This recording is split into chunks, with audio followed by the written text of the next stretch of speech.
बात आज की सबसे बड़ी खबर की। सियासत में कोई किसी का सगा नहीं होता और बीजेपी इसकी याद बार बार अपने सहयोगियों को दिलाती रहती है। नीतीश कुमार एनडीए में रहे और बीजेपी ने जेडीयू को तोड़ दिया। शिंदे एनडीए में है लेकिन बीजेपी ने उनके साथ खेल कर दिया। यानी विपक्ष के साथ साथ बीजेपी अपने सहयोगियों के कैंप में भी सेंधमारी करने का मौका नहीं छोड़ रही।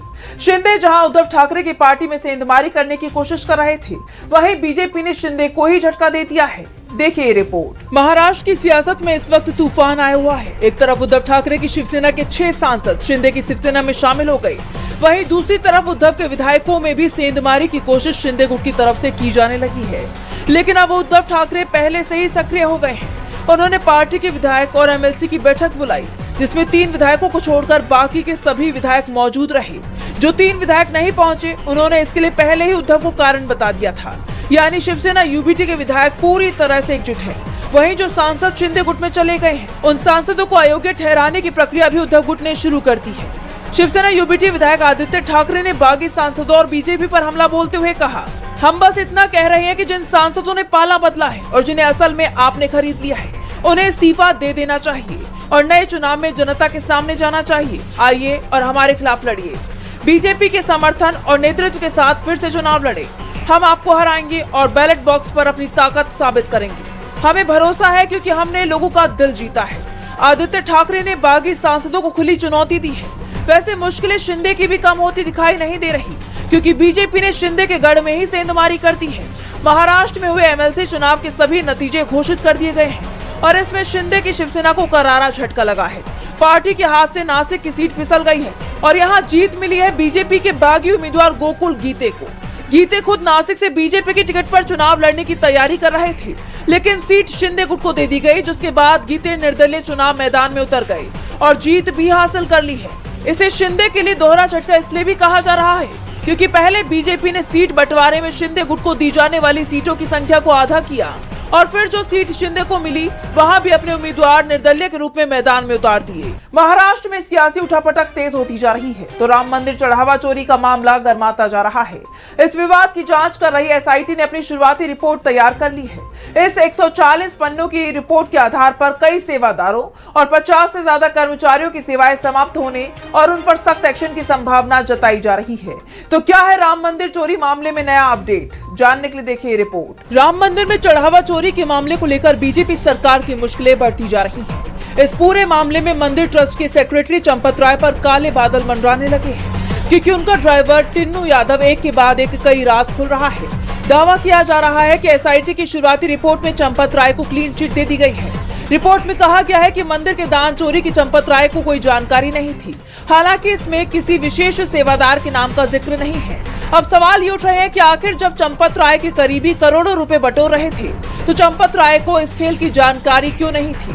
चंपत की सहमति से जब मंदिर में लोगों की नियुक्तियां की जा रही थी, तमाम अनियमितताएं बढ़ती जा रही थी और ये लोग चोरी कर रहे थे, तो फिर चंपत राय को जिम्मेदार क्यों नहीं ठहराया जा रहा है? विपक्ष की तरफ से शुरुआत से ही इस बात की आशंका जताई जा रही थी कि यूपी सरकार की तरफ से जो एसआईटी बनाई गई है, वो चंपत राय को बचाने की कोशिश करेगी। इसलिए विपक्ष लगातार डिमांड कर रहा था कि सुप्रीम कोर्ट की निगरानी में एसआईटी की जांच होनी चाहिए। हालांकि सरकार ने विपक्ष की मांग को अनसुना कर दिया।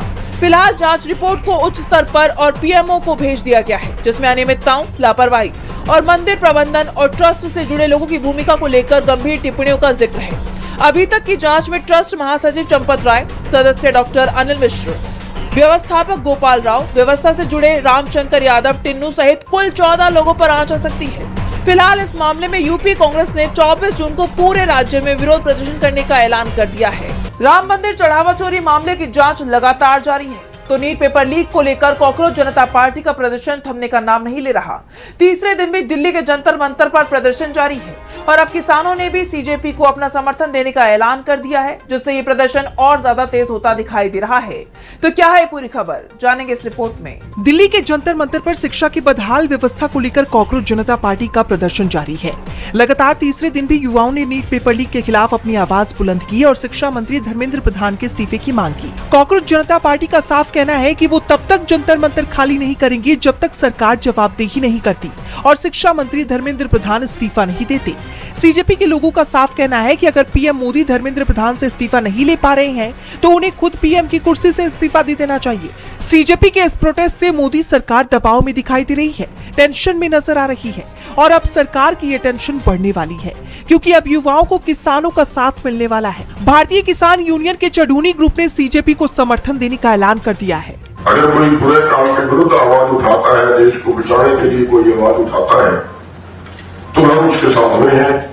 हमारा नैतिक समर्थन तो सभी आंदोलनकारियों के साथ में। इसके साथ ही किसानों ने जंतर मंतर पर इस प्रदर्शन में हिस्सा लेने की बात कही है, यानी साफ है कि सरकार अब और गिरने वाली है। आपको याद होगा कृषि कानून के खिलाफ जब किसानों ने आंदोलन किया था तब सरकार झुकी थी और पीएम मोदी ने खुद किसानों से माफी मांगते हुए तीनों कृषि कानून वापस ले लिए थे।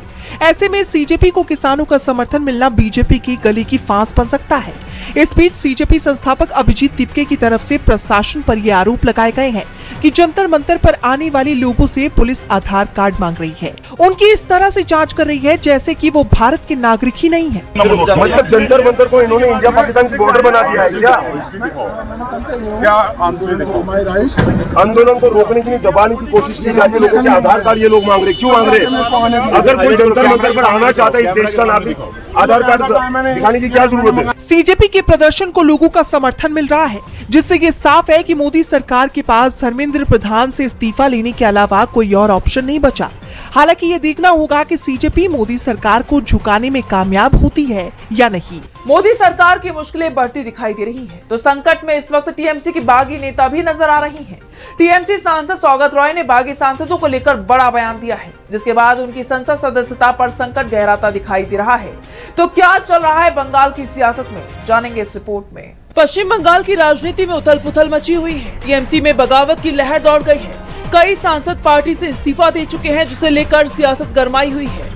इस बीच टीएमसी के वरिष्ठ सांसद सौगत रॉय ने बागी सांसदों को लेकर बड़ा बयान दिया है।